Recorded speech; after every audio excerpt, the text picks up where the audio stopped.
even though I only had a few minutes. And thank you, Ms. Claire, for the heads up. Um, but yeah, once I got into it, it was just what I needed. I say. Ashe.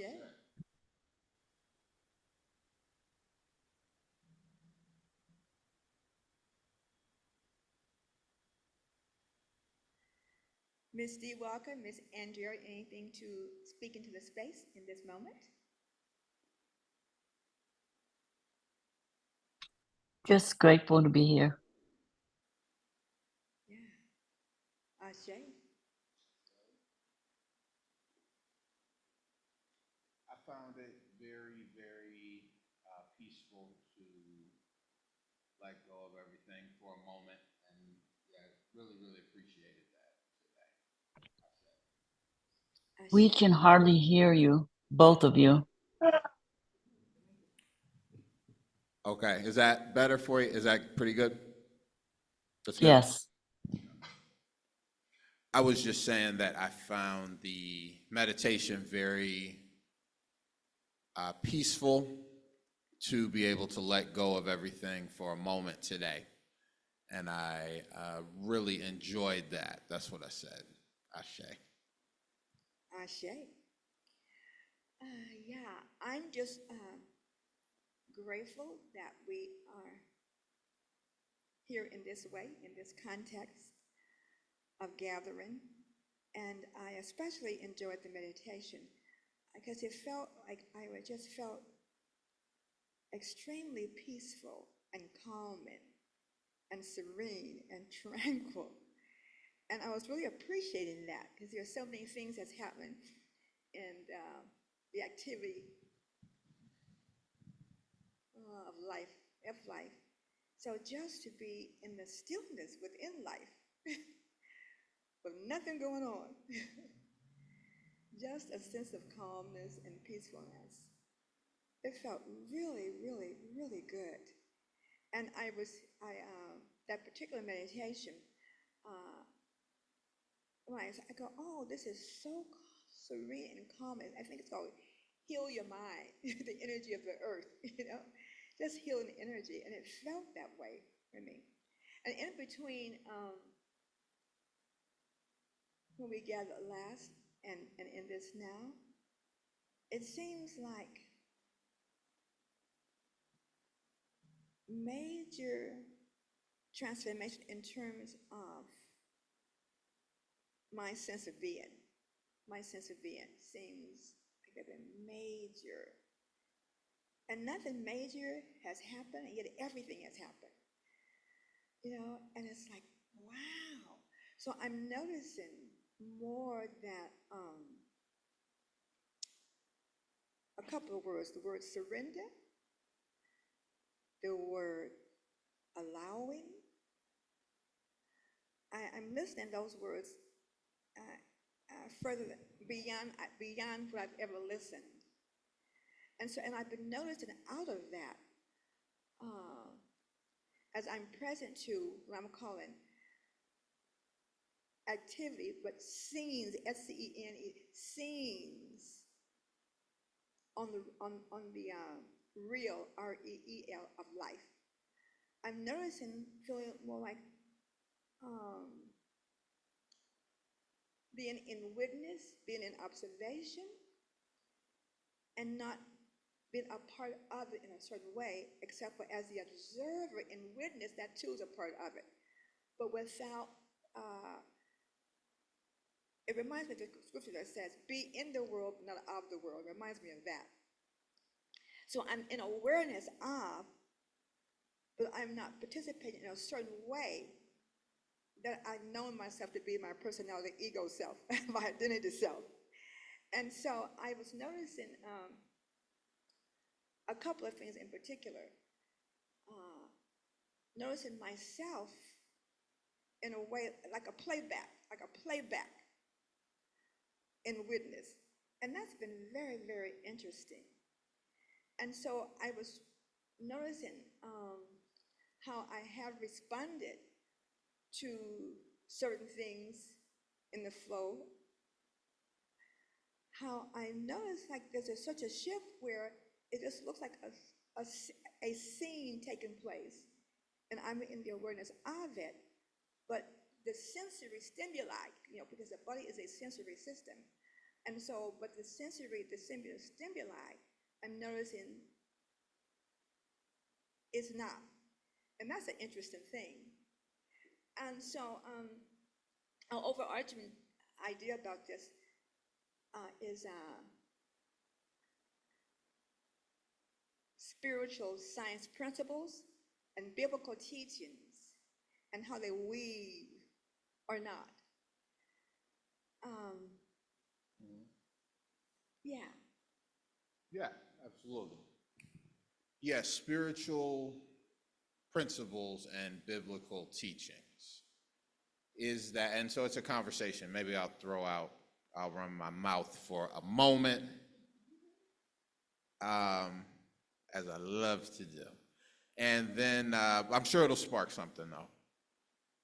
So yeah, spiritual teachings, spiritual principles, biblical teachings.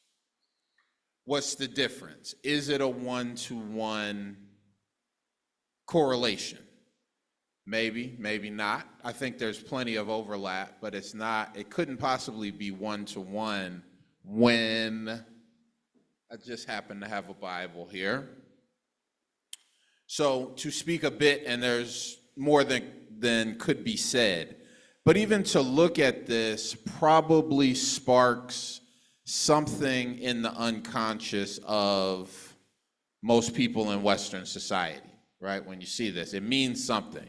Does it remind you of your grandmother? Does it remind you of your childhood? Does it remind you of the nuns? Whatever, something. It probably does. It is a book. It is a book comprised of 66 books that, they call it a closed canon. So there are 66 books in the Bible. Even if they found one, in the Red Sea or the Dead Sea, there would not be a 67th book.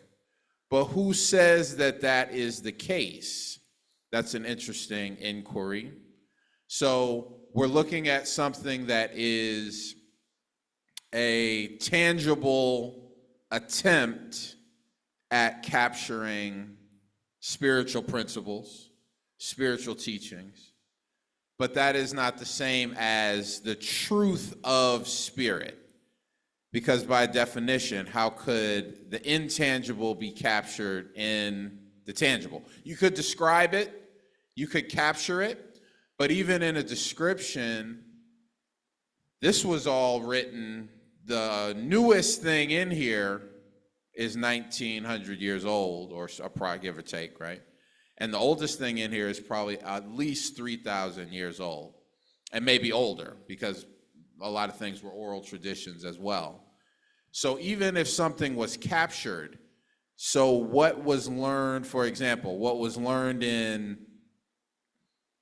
medical school, law school, seminary, what was learned in high school? What was taught in high school 30, 40, 50, 60 years ago is one thing. It's not the same as what is taught in high school today. It's just not.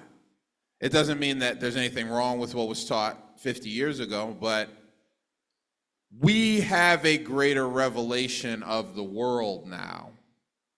So what is the role of the Bible in teaching spiritual principles? Spiritual principles, you know what they are, right? Oneness, the creative power that we have, prayer, meditation, wholeness, right? Abundance, reciprocity, forgiveness, immortality, Christ consciousness. And all of those are explained, discussed in the Bible. But I just want to, or I'll assert that it is not the same as, the Bible is not, this is me talking,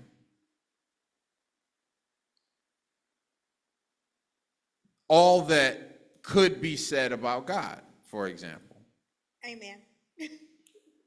And I'm not dissing the good, I'm gonna always be Baptist on some level, okay? But no, it's not. It's just not. It is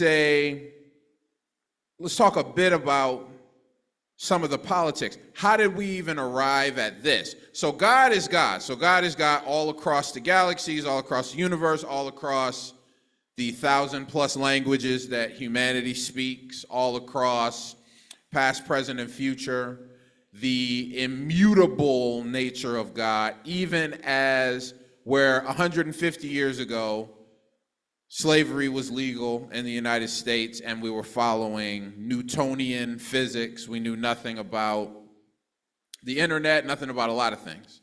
And now those things have changed. The truth of, let's say, sowing and reaping, what goes around comes around. If you are generous, the generosity is coming back. The reciprocal nature of things, sowing and reaping, that has never changed. So if it was captured here, that's good. The Bible was not always, I'm not convinced that when we talk about the Bible, we are talking about mostly the King James Version and versions that came after that. King James Version was published in 1611. I'm pretty sure that's right. And it was, so what about before that? What about the 13 billion years before that? Or what about the 1,500 years before that?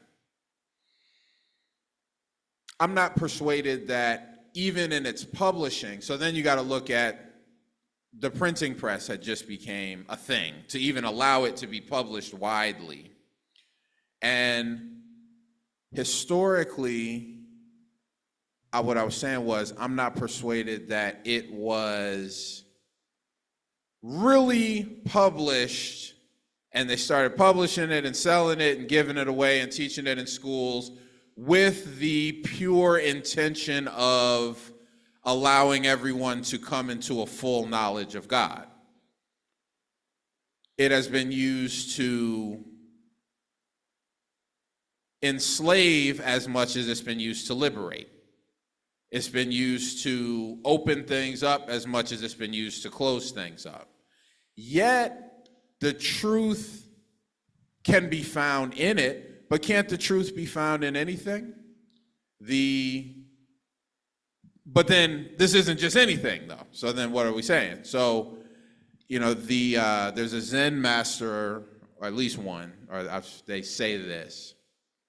What is Zen? Zen being that unexplainable, it's a union with God, it's a moment of perfection, it's whatever Zen is. And so they're on the farm and the student asks the teacher, well, what is Zen? And the teacher looks at a rake with manure on it and says, Zen is a rake with manure on it.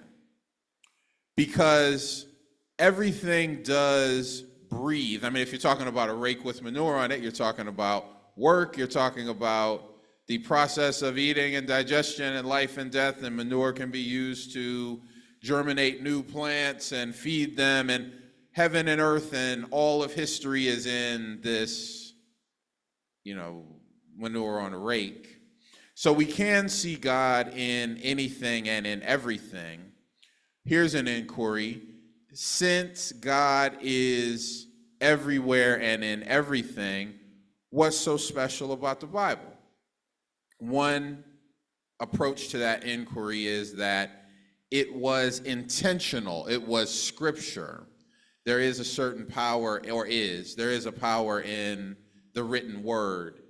It has a theological subject matter to it. These are people, for the most part, attempting to speak the things of God, to share the things of God.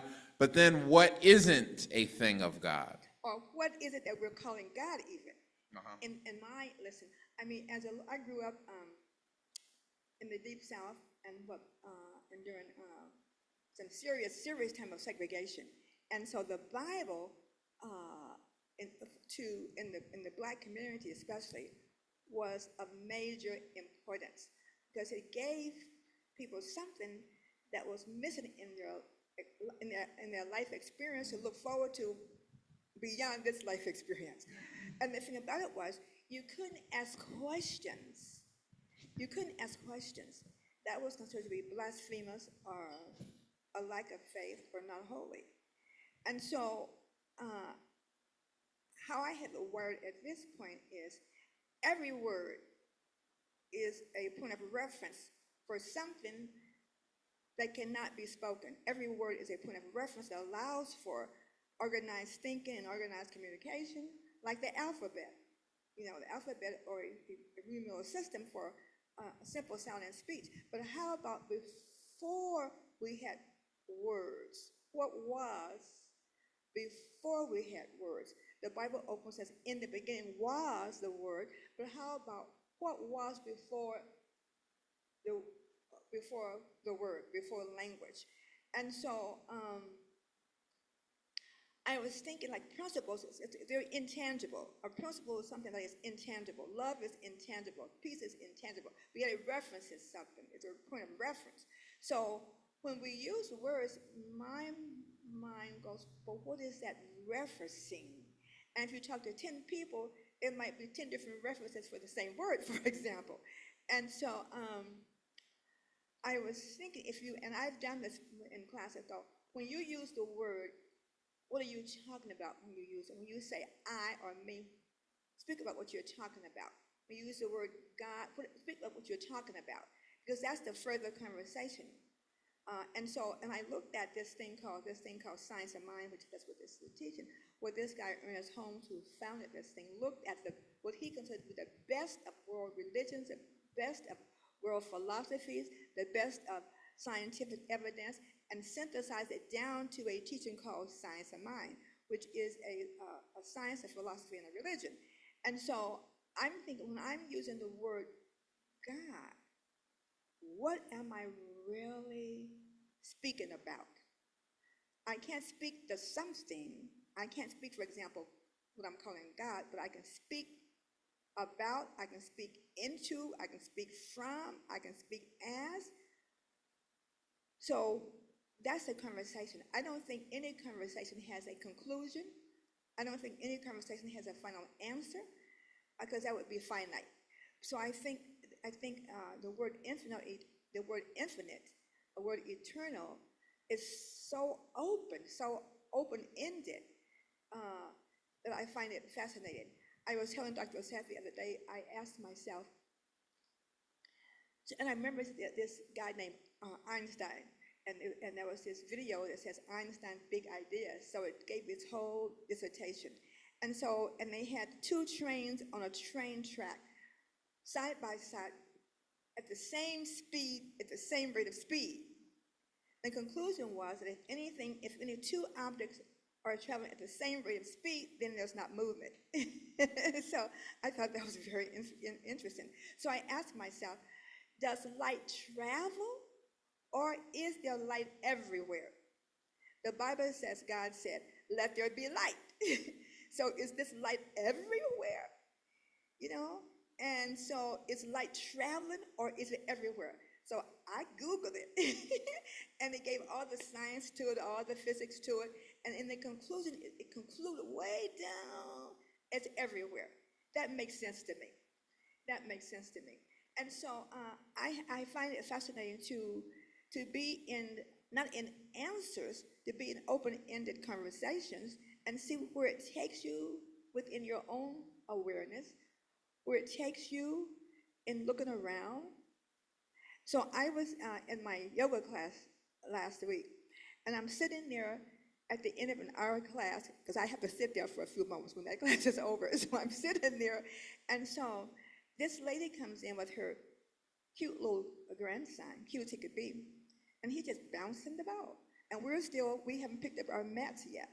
And most of us, or at least 50 to my age, which is past 80. So the little kid just bounced this way. So I'm sitting there. So I hear the instructor saying to the lady, what she was saying to the lady. I hear the lady pushing back.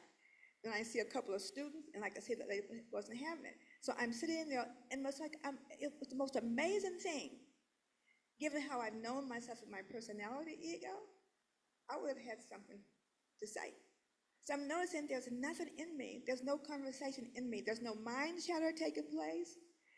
There's no reaction taking place. And I'm observing that as well. So I'm observing what's happening with me, within my awareness. I'm observing what's taking place in the external, so to speak. I'm observing the internal. And so I'm just sitting there. And so, so finally the little boy, I go, oh, look at what's being bred.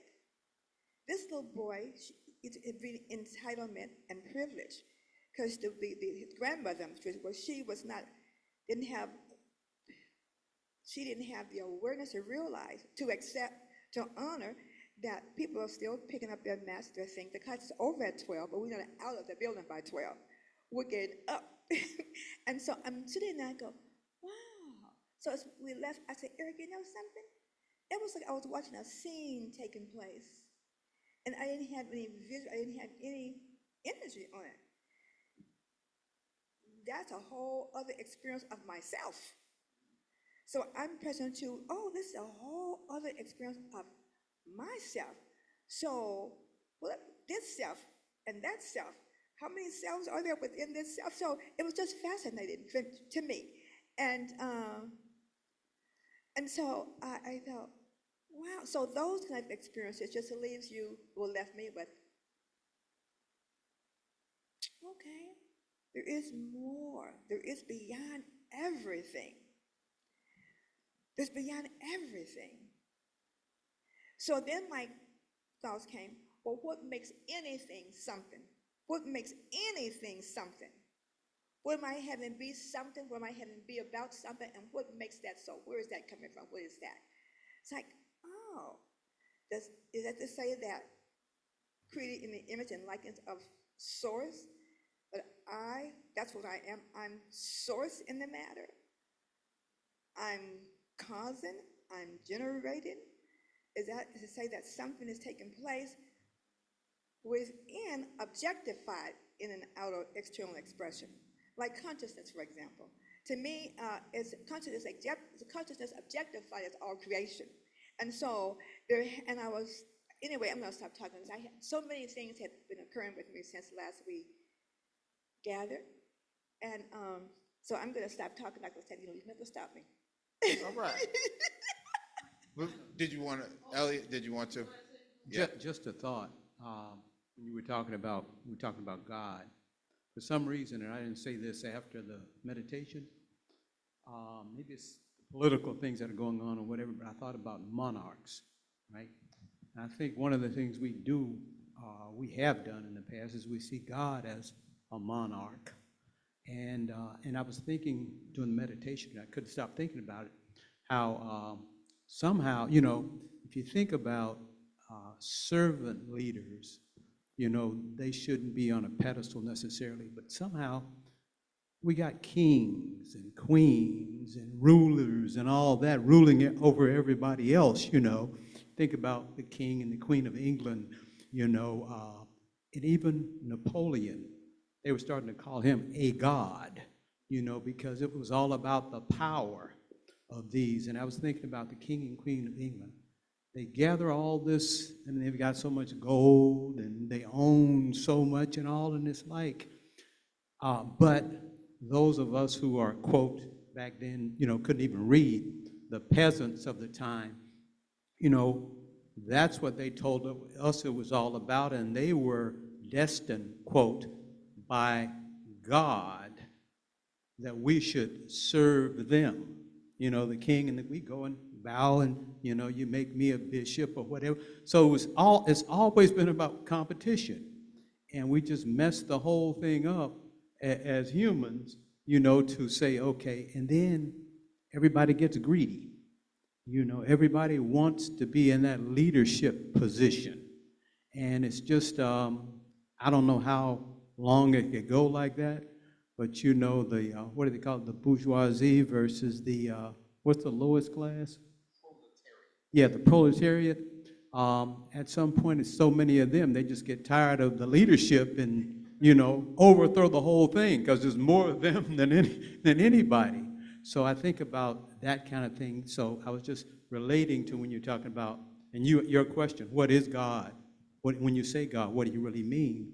And I think it's certain ideas we've gotten into our heads over these thousands of years. And I think the good thing about what we do here is we are an expanded consciousness.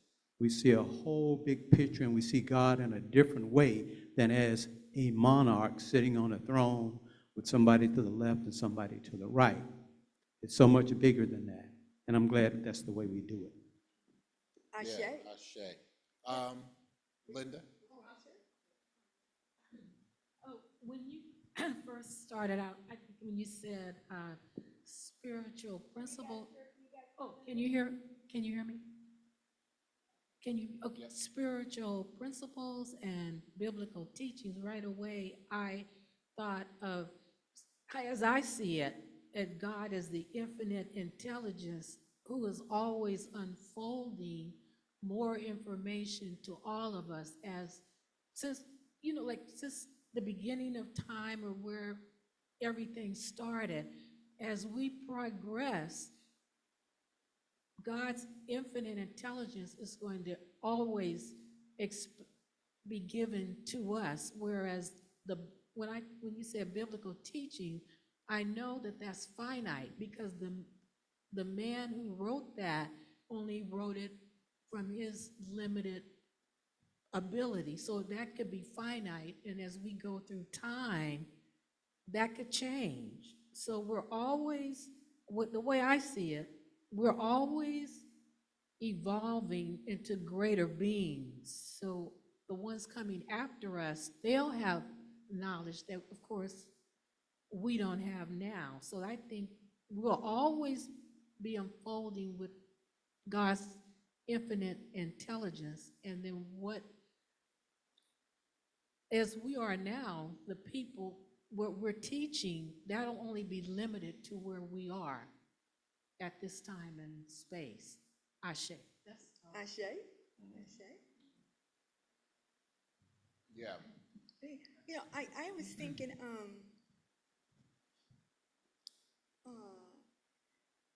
the creation of and is God has served look at the idea of an is God. What about if there is no is God and yet God is? Yes, God is. That's a point of reference too. But what if there is no is God? But the idea of an is God has served a purpose. Someone said that the Bible is an acronym for basic information before leaving Earth. So what if what God is be what we is? What if what God is be what we are, and yet there is no is God? But that which God is objectified in what we call creation activity. Creation. When you say there is no is God, There's no perhaps, is God. what does that mean? Yeah, well, can you listen? If something is actual, it has some kind of image. It has some kind of form. I can say that is a chair by definition. That it is and is by definition. But by definition, where is what you're saying and is God? I say, yes, God is. And I say at the same time, there is no is because there's no thingness. There's no thingness. So, I haven't know that. well, because you can't show it to me. If I can't show you a lot of things. Well, no, you can't show me principle. You can't show me love. You can't show me peace. So there is no is love. This is love. I feel No, love. there's no is, because I think that's where the breakdown comes in, especially in relationship and relating. Because the minute you define something as an is, it becomes an expectation. It becomes an expectation. It becomes something you look for. It becomes something you attach, you hold on to. So you can't hold, if you can hold on to anything, then that's not it. So I walk in the room and I say, oh, I feel the peace in this room. I'm making that up. Well, no, but that's in your awareness. Yeah. You can't show me that this is just walls. I see walls. I see a top, a bottom, a walls. I see chairs sitting around. Because you can't show me what you can't show me the intangible. So, for example, the polarity of what we are is intangible. You can see the physical of what I am, but you can't see the intangible of what I am. And I think that's just when if I say yes, God is, okay, there's something that I can't quite grasp, but I know there's something, because there's something that's taken place But where is what's taken place taking place?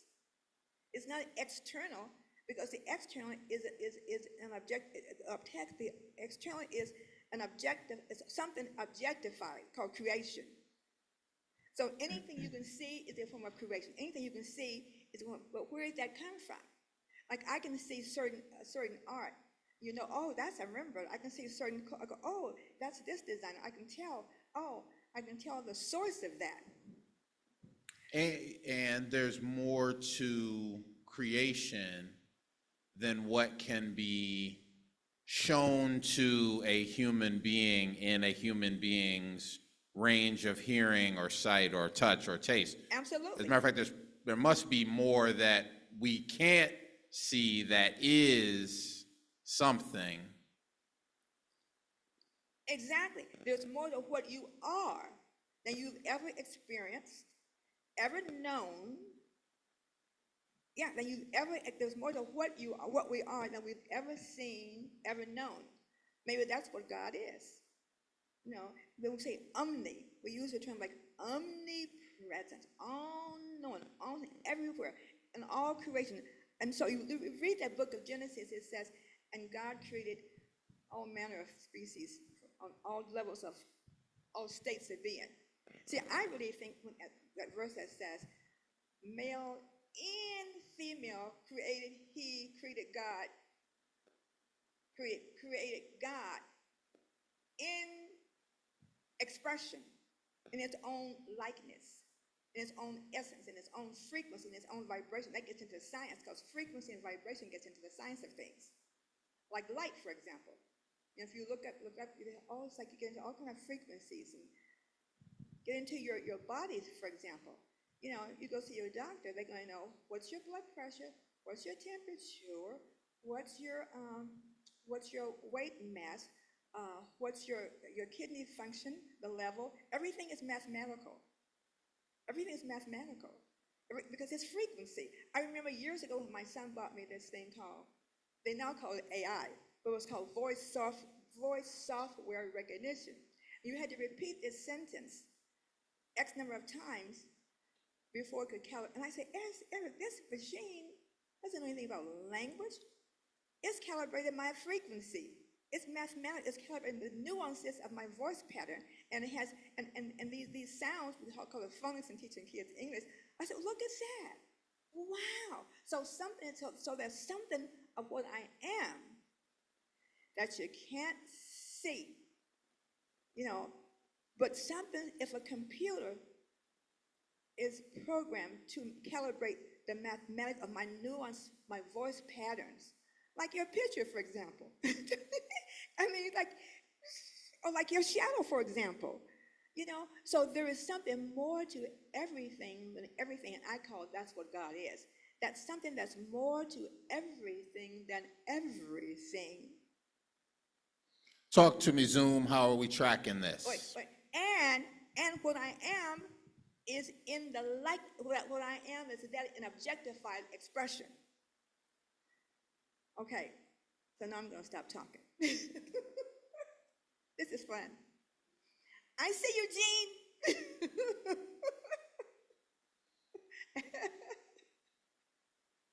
I didn't bring the gum. Like I said, we didn't bring the gum. Oh, no, I didn't. Okay, we have to have gum. And y'all have to have gum. Yeah. at your place. You really need it. You really need it tonight. I had a lot of thoughts. Uh, and even this week, I had a lot of thoughts about um the Bible and how I grew up. And so I grew up in what is known as the Church of Christ, which is very fundamental. Um, and the Bible to me was always a contradiction. I never uh, got the whole thing about God is love when I read the Bible. So when I came into religious science, there was more space for me to contemplate God in a different way because I couldn't do that at home. It would be sinful to even think otherwise. But anyway, this conversation reminded me of something that I was thinking this week that I feel like in the Bible, we created God in our image. So humans created God in our image. And we are supposed to be better than the God in the Bible. Kinder, and you can't murder people. Yet all through the Bible, that to me, what I see is a lot, especially in the Old Testament, God's wrath. And then something hit me that was slightly amusing about Jesus.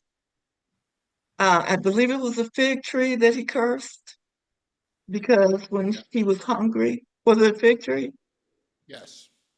Okay. He was hungry. He came upon the tree and it was bare. And instead of him just going, okay, tree, multiply, he could have put any fruit he wanted on that tree. But no, he cursed it. Children would never bear fruit again. And I thought, that's interesting. Um, I didn't really land anywhere with it, but I just thought it was interesting that he had these options and that's the one he chose. So my mind, has been kind of in this realm of biblical theology, I guess, and where I am now. And uh,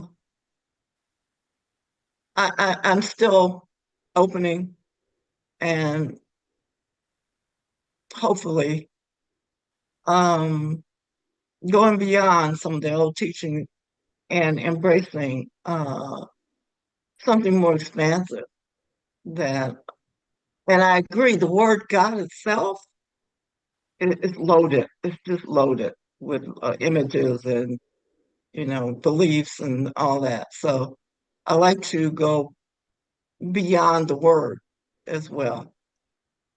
Mm-hmm. So for now, Ashe. Ashe. Ashe, that's great. You have any other thoughts here real quick? I want to say something about what you were, or to what you were saying, Gene, and thank you. That when you said something to the effect that we or humanity created God in our image in writing the Bible, something to that effect. And I think that's very fascinating. So for example, an example of that is that God is He, according to culture. Now, again, God is not, right? He, right? Or God is, He is not, but okay. Not saying that God is a male figure or spirit, saying that what we created, we human beings. God, in terms of a gendification, a gender, because the word God is not, that's a, him implies a gender, implies male gender. Yeah. That's what him implies. Yeah. Okay. And is there a correlation between these two things? That I had a professor along the way who said, as long as God is a man, then man will be God. Speaking about males in particular. Not saying that either one of those things is true. I'm not saying God is a man. I'm not saying man is God. But our perspective, how much of it comes, and now at this point, how much of our perspective comes from the Bible in general? I mean, how many things? Another example, it's more noble to give than to receive. That's in the Bible. Is that actually a spiritual principle? Wouldn't that be like saying it's more noble to exhale than to inhale? Or it's more noble to plant than to harvest? Yeah. To say it's more noble to give than to receive. Yet that has become an entire thing that we just kind of accept. Well, but to inhale and exhale, they're not separate and apart. Neither are giving and receiving. Exactly. There's not two different things. It's a recognition. It's the recognition like that there's not a counter two. There's not a counter two in anything. Well, I don't know, but in terms of principle, I'll put it that way. But what I was thinking as we were speaking, if man was, if there was an is God, like a man unto itself or himself, but yet the Bible says that when God got ready to reproduce, he went to a woman called Mary. All right. So it couldn't reproduce itself from itself. It went to a woman called Mary, which is interesting because she was betrothed to a man named Joseph. And during that time, it was if a woman became pregnant, if she was not a virgin on her wedding night, she'd end up being stoned to death. And so I always thought. So what actually happened then? So what actually happened was this: Joseph convinced Mary. That's what actually happened, because the polarity of Joseph is spirit. Because what we really are, everything is light. Everything is light. Everything is light. So I'm going to call that light spirit. I'm called because everything is made out of light. Everything is made from light. And notice the science of everything. So this spirit, this was Joseph whispering to Mary, and when he realized she was pregnant, and he packed up and got out of town because he knew because during those times they would check the bed sheets to make sure this was a virgin, and men had to pay a dowry for these young, and Mary very young, by the way. These were probably 13, 14-year-olds, maybe 12. And so, and here's the thing too, the Bible wasn't always a book. Let's go back to that. The Bible wasn't always a book. So what if someone were to, let's say if Dr. Seth and Elliot and Lyndon and Dee collected journals, and someone came along and collected all these journals and went through and edited them and transcribed and created a book. So the Bible was a commissioned book. It was a commissioned book. They said the word of God, it didn't drop down from an is God. It was not an is God writing a book. These were created from scrolls equivalent to our journals. And by the way, the Bible was written long after Jesus and all the folks who followed him were off the planet. There was no one around to even interview about these writings. So, and then you must remember too, they went through lots of language translations, and some things cannot be translated literally. So I hold that, yes, the Bible is a book that's truly written, but I heard a man say, this was a man who said it, and I believe it, that it's not the best of truth as written. So it calls for discernment, it calls for interpretation, and I think that religion, though, was found to be a way to unify people and to build a kingdom of men. because women weren't given too much credit for, being bishops and preachers and deacons and all of that. Yeah. So we get into all of that kind of stuff. So, Okay. okay. So, what you thinking, Yeah. Dee and Andrea? What y'all thinking? Let me throw something out real quick. Is it important then at all? Because there's a logic to saying, now come on, the Holy Spirit didn't inseminate Mary. We know that was Joseph. And there's a, no, okay, all right, no, but come on now. That's not what it said though. It said Joseph didn't know, and Joseph was like, wait a minute. And Joseph was like, wait a minute. Right? This isn't adding up. Or that Eve came from Adam's rib.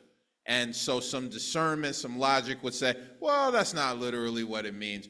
But now, is it to take it? And I'm like, okay, well, I'm listening.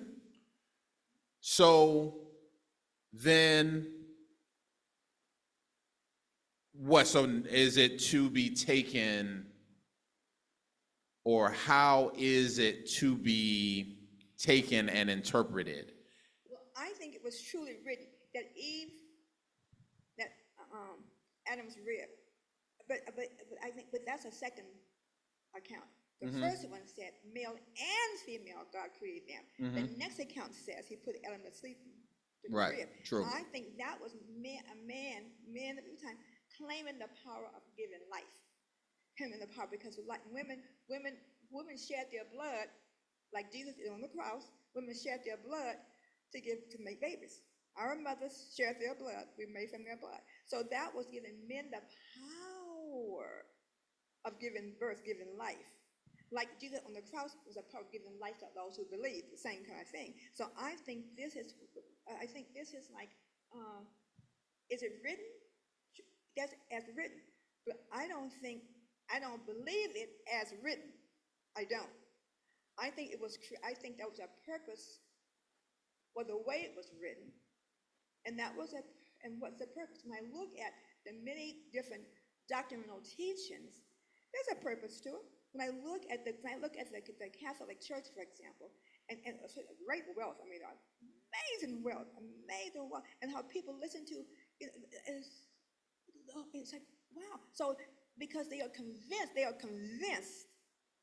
that there is God, that the blood of Jesus is going to save you, that his Father God was so vengeful that he made a mistake with the rest of us. So I just think it's a bunch of, is it written?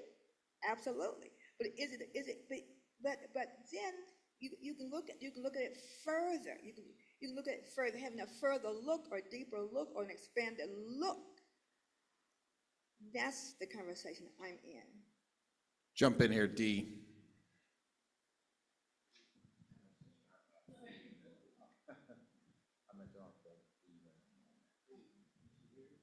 Oh, yeah. I'm a quote from a friend of mine. This is a sticky conversation. Because there's so many interpretations. Even sitting here, I can go back to my great-grandmother, my grandmother, and everything that everybody has passed down to me.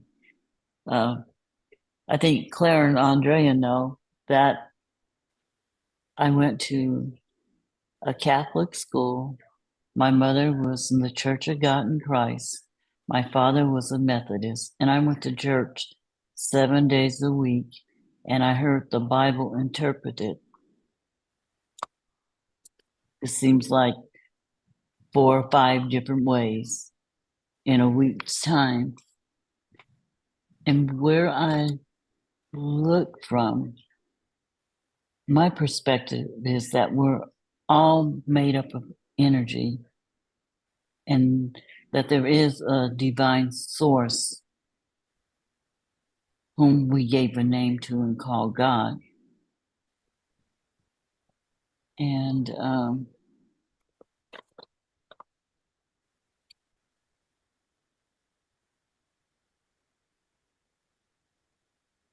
And I can only speak for myself. I'm forever looking for the clarity of what I call God, or whether God lives within me or without, you know, or outside of me, depending on what time of day it is.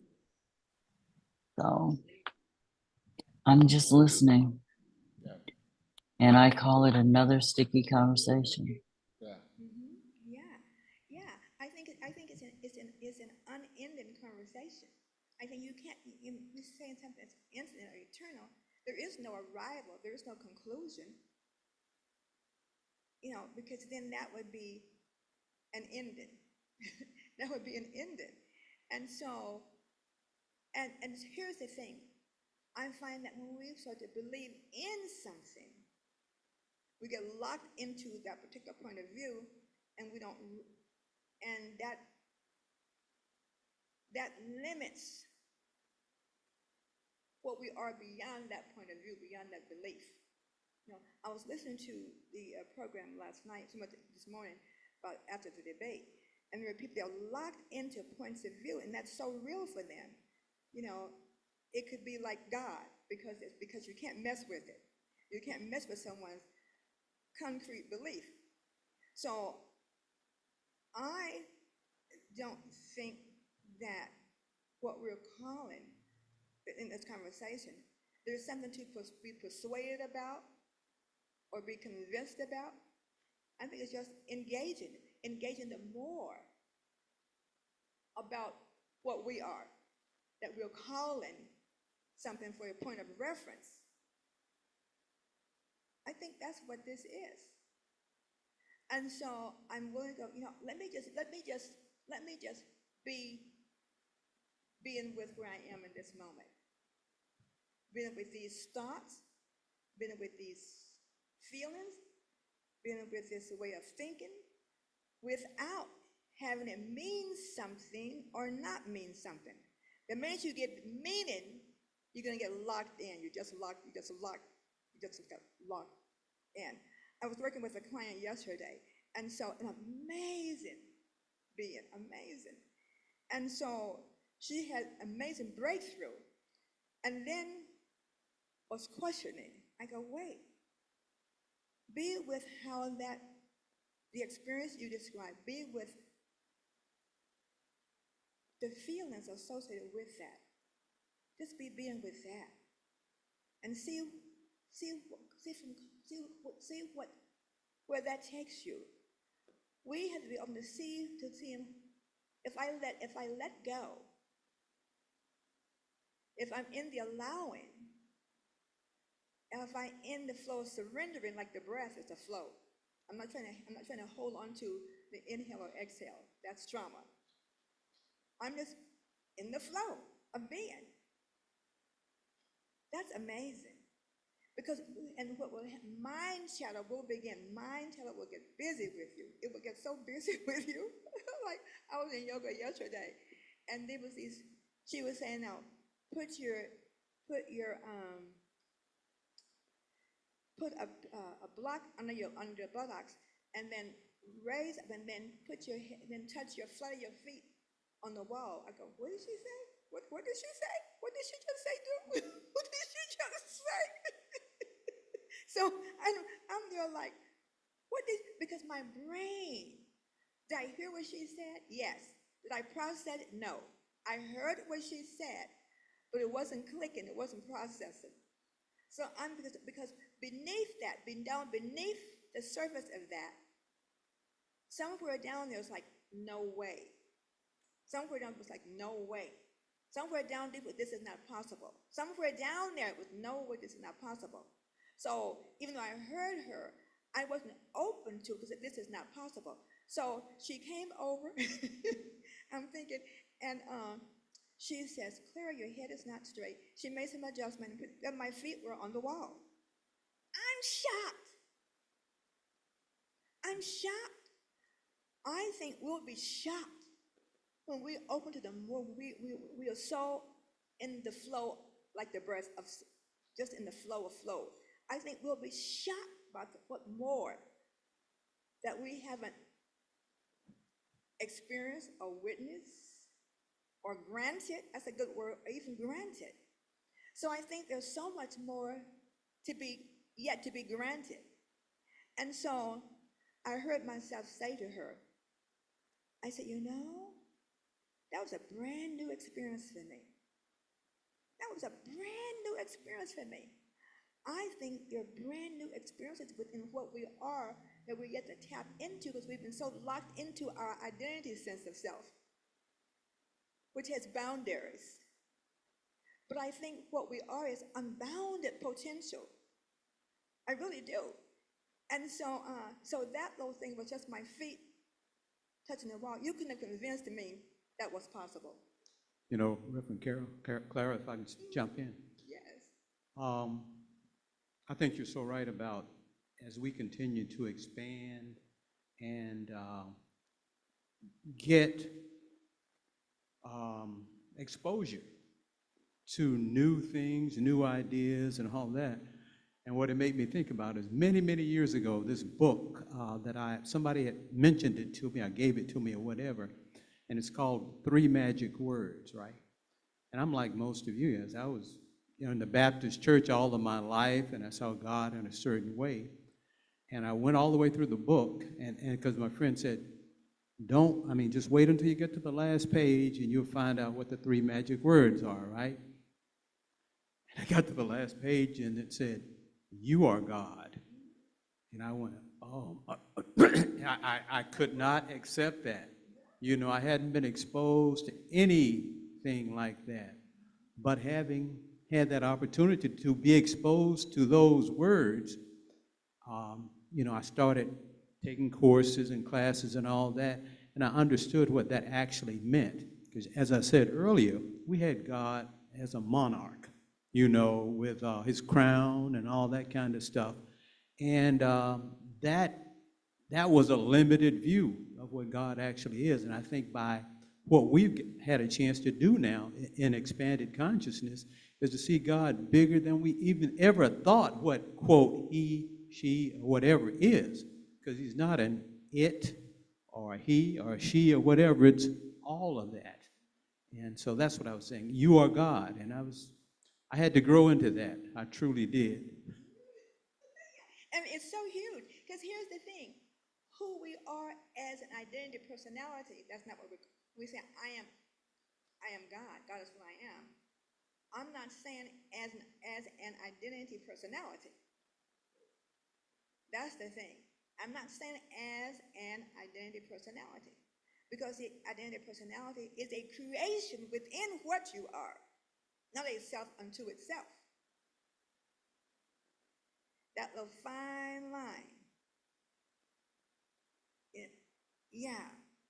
So I think we have to expand our sense of what we are. For example, what if what you are is a universal wave of living cosmic intelligence? It is. And being with that. Be being with that. Sense into that. Sense into that as that. And see what comes out of that. But you gotta stay with until you can, because listen, you can't have anything become something. Because wherever you have it become as something, that's not it. That's the tricky part. Because in our personality, we are so prone to have something be about something. And that's the illusion. And so I just told my husband, I said, because I personally think religion, in the name of religion, a lot of damage has been done in the name of religion. And I said, what if you think about it? What if you think about like the crucifixion, for example? What if there had been no Judas? The whole thing about religion is based on the virgin birth of Jesus and the death on the cross. What if there had been no Judas? Would there have been no crucifixion? What if there had been no crucifixion? Would religion have become what it became? About what would have been what would the basis then? What would have been the basis for religion without deifying a man named Jesus and a man named Judah? So that's a worry that just to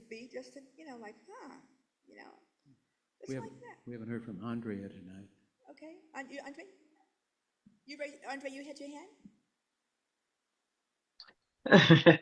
I every okay, it's a couple of things. When we first started I think I heard you say that these conversations are inquiries and there's really no answers.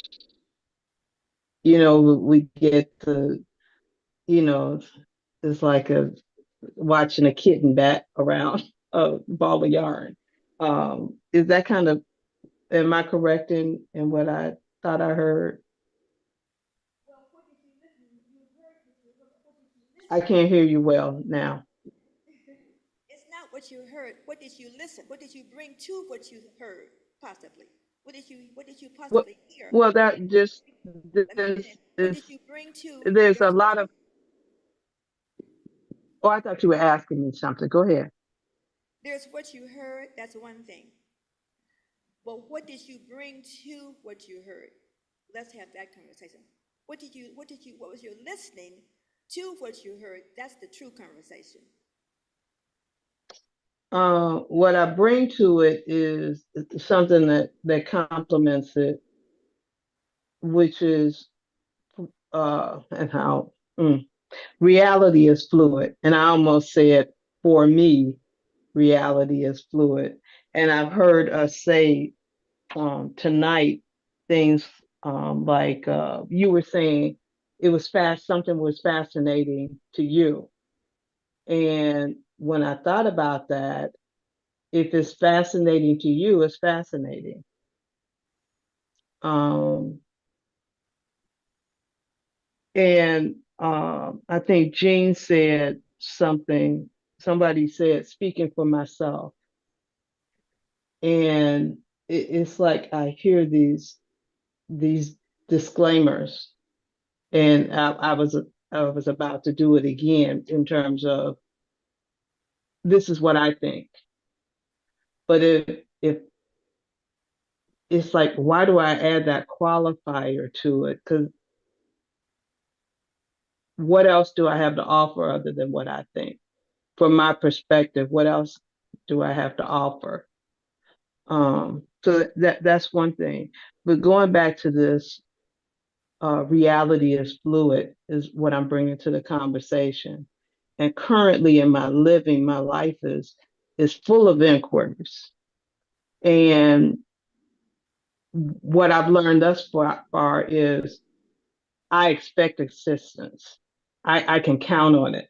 I get when I have a question, something will present itself. So I can expect help in that. And you just said there's so much more to be granted. So that statement goes with what I'm seeing is these conversations, they're ideas, they're stimulation. And there's so much more to be granted. I believe that. And that's where the enlightenment and miracles, the joy, the delight with life, um, all that shows up for me. So that's what I'm bringing to the conversation, and along with what I'm hearing that complements it. Shay, Ashe? you have more? Was there more? Nope. Okay, yeah. The conversation allows all of us to share ourselves. It's just to share yourself. I'm not giving you anything, you're not giving me anything. We're just sharing ourselves. That's amazing. To share Oh, that. one more thing. There's inquiry.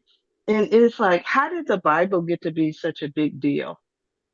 I'm just reading this book, um, hopefully it's the same book I read again, and it talks about like the seven major world religions. And when I see Christianity, my mind just awesome.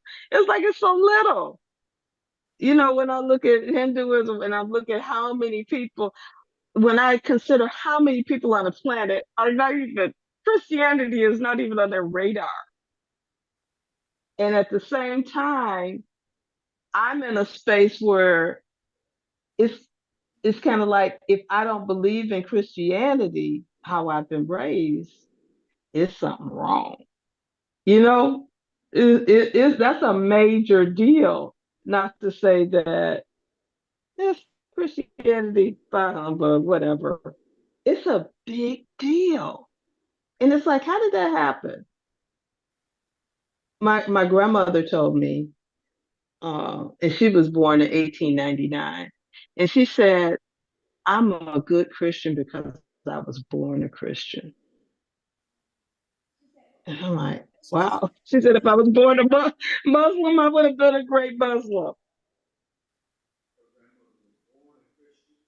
Now I say, Got it. Okay, yeah. So I think what makes anything what it is, what makes anything and is something is belief. Is belief. You believe one by agreement. By agreement. There is the agreement. A belief by agreement. This is something. And by collective, individual or collective belief, whether it's individual or group, if there's a group belief, individual belief, but what makes a big deal other than belief? So I like the idea of, I don't know about believing or not believing.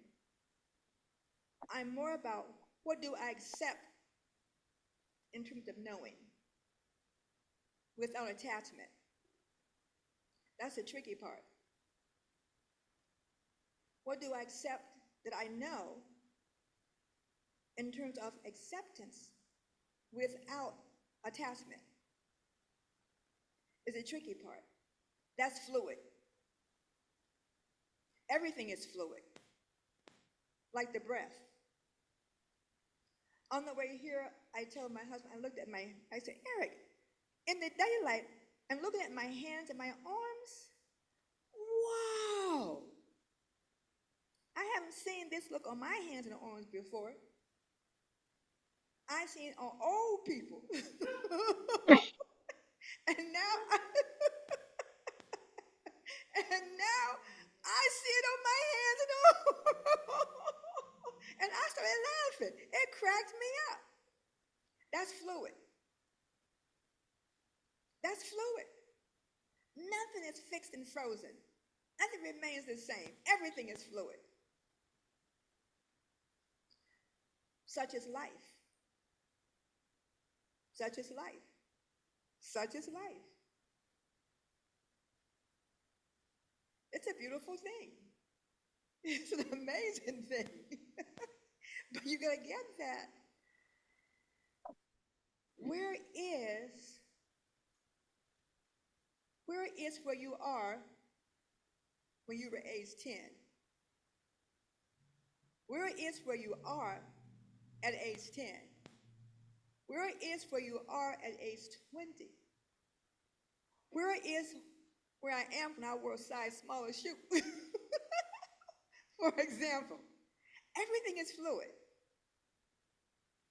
Nothing is stationary.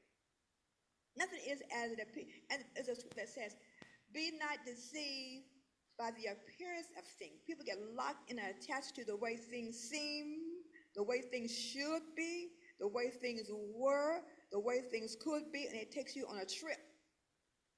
It has you tripping in mind chatter. That's what it is to be creator. That's the nature of creator. It's a nature of creator.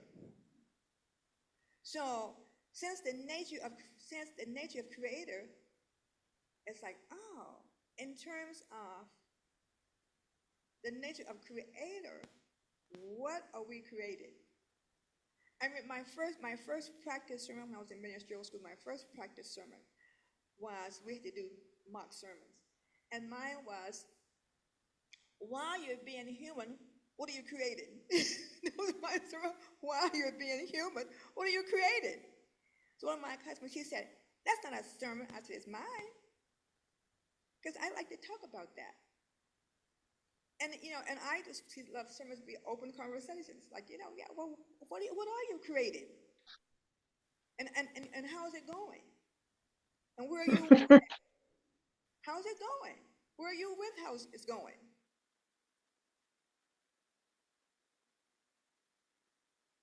To me, those are worthy conversations. Because they're fun conversations. They're expansive conversations. And I just think that we are too infinite to operate within limitations and boundaries. So thinking is a great gift. I love that where it says, now, and the Bible is very male genderfied. It says, as a man thinketh, so it is. When you pray, as long as you're praying, believe. So there's a power there. Believe and it shall. Those kind of conversations. So, and there's physics to all of that. We can get into that later because it's 7:30. Isn't it amazing? So that's the timeless flow of now. The timeless flow of now, like, oh. And the timeless flow of now is called 7:30. So, what about what you are in terms of timeless, universal, cosmic, living intelligence that now have words for points of references that allows us to communicate with and have some connection by how we understand the words we're using. Oh, good. Please. Where's the microphone?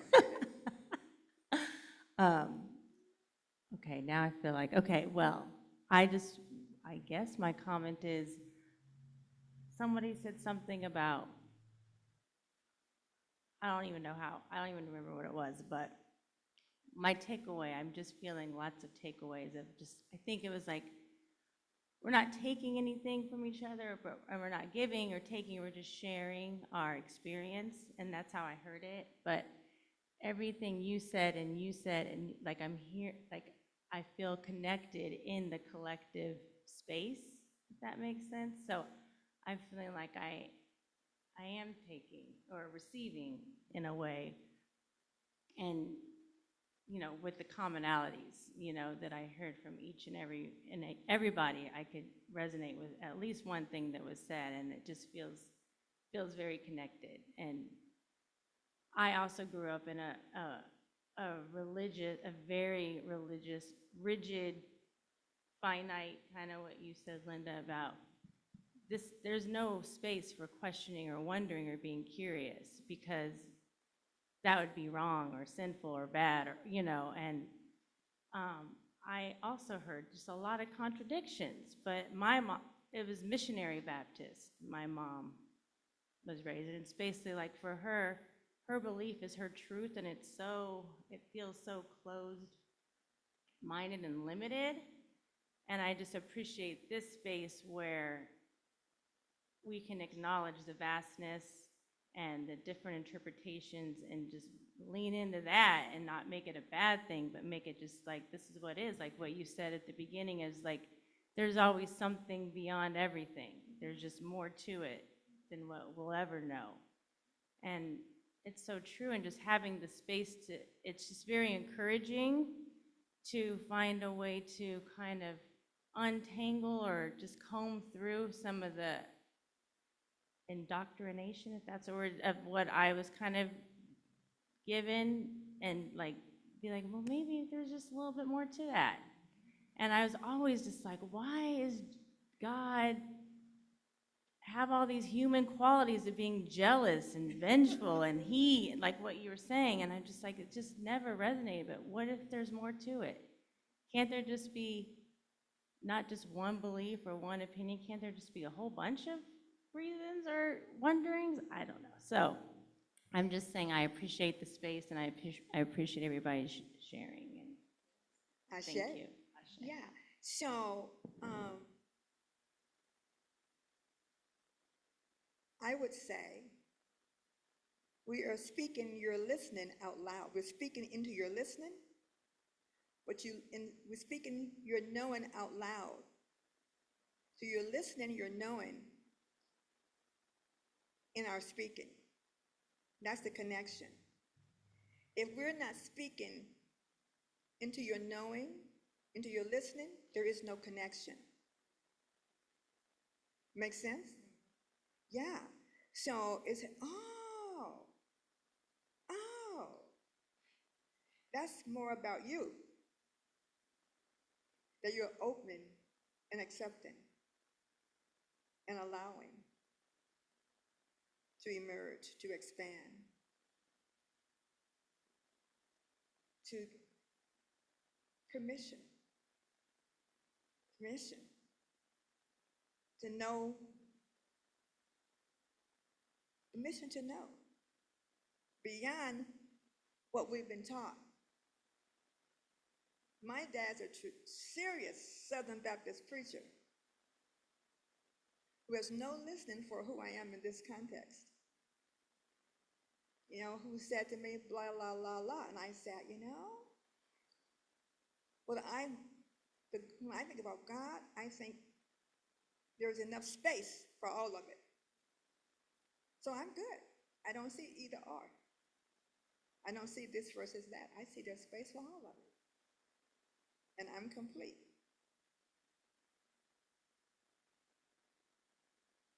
Isn't that cool? Yeah. Okay, so as we close for the evening, going on 8 o'clock, what is there to share each person to have closure for our time together? It's very important in my listening to have closure with where you are with yourself at any point, with anything or anyone. So they have closure by declaration of something to share or speak to be complete in this now. Each person. Miss Linda? What, in my awareness of how my, can you hear me? Yeah, what my concept is that I'm thinking of the Bible is a way that organized the world at that time and in that space. That's what I got out of it. It was a way of organizing, sort of almost similar to like the Constitution organizing the United States. That's what I was thinking. But the spirituality that's infinite. That'll be ongoing after we're gone. That the genius that whoever's here is getting from who I call God, that will continue. But the humans that are here now, that's limited. And so, Ashe. Ashe? My final word would be, I just want to continue to expand and grow and be better tomorrow than today. Ashe. Ladies, our Zoom team.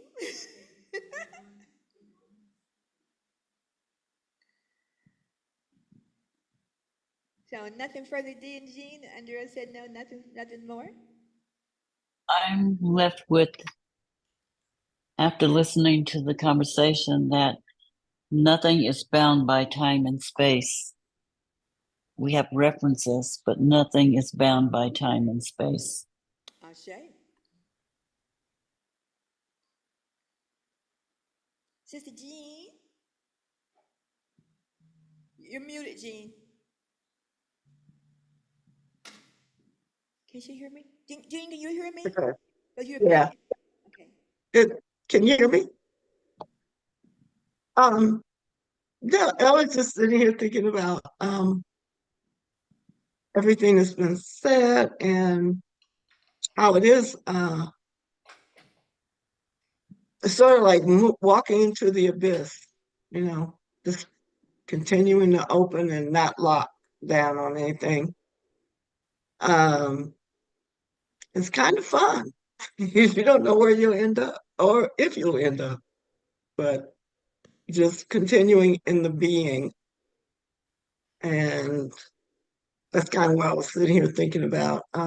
All of the different views and viewpoints are perfect for our expansion. So I say, Ashe? Andrea, you had one more thing? Ditto. Ditto. This is what Jean said. Exactly. I say, Ashe. I just had one thought, well, perhaps next week. I thought, when the Bible was written through the year, it was also used to colonize people. When the missionaries went to Africa with that Bible, so it's also so under in the name of and is God. See that? Anyway, with that being said, I'm complete.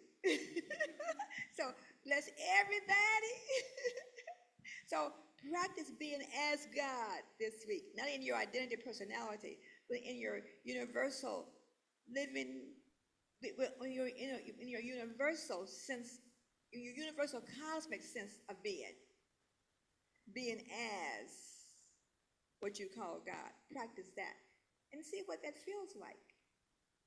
That would be amazing to share about that. I'm looking forward. I say everybody. Okay. Good night. don't forget the gum, Don't forget what? the Oh yeah, gum. yeah. Oh yeah. That's right. We have to have gum. This calls for gum.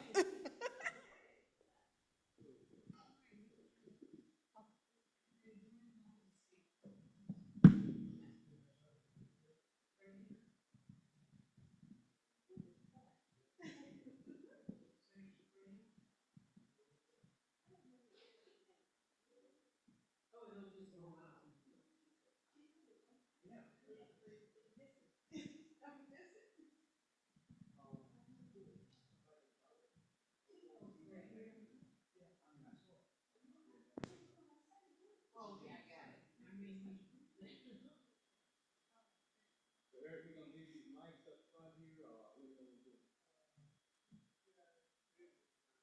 Just leave them here?